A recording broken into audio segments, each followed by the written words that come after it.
Hello. Hello. Hello. Magandang araw po sa inyong lahat. Ito po si Having a hard time? Baka gusto mong tulungan kita, wala naman akong ginagawa. Hindi ako busy ngayon. Talaga? Oo. Sige, tatanungin ko isang malaking utang na loob to. Marunong bang magpatakbo nito? Oo, parang ako niyan. Okay, okay. Sige, sige. Ayan. Okay. Tell me when you're ready, okay? Ready?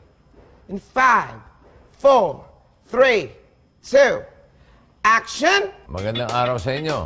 Ito po si Vio Vargas dito sa Vio Vargas Online Kitchen. And today, ang gagawin natin ay pineapple juice para sa children's party. Baduy? Corny? Bahala kayo kung ganyan ang iniisip nyo.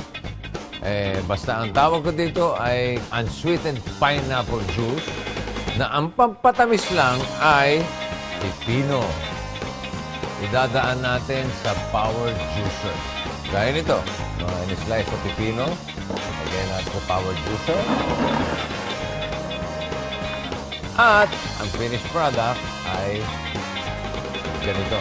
Ganito ang itsura na ilalagay natin kasama ng unsweetened pineapple juice. Alright, isasama na rin natin dito ang pinong-pino. Hop! Ano yun? And, lagyan ng maraming crushed ice.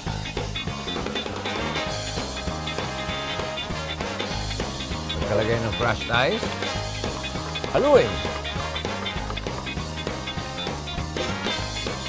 Nakahalo. Tikman.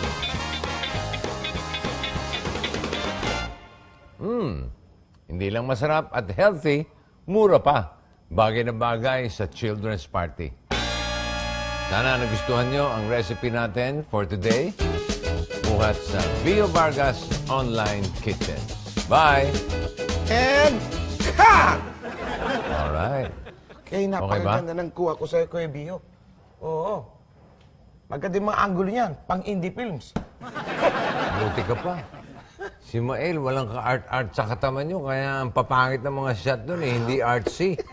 Don't mention it. Thank you, ha? Sige, i-upload ko lang to sa website ko at pagkatapos ko magligpit. Tatanawin utang na loob. Makakabawi ka rin sa akin sa iyong utang na loob, Kuya Bio.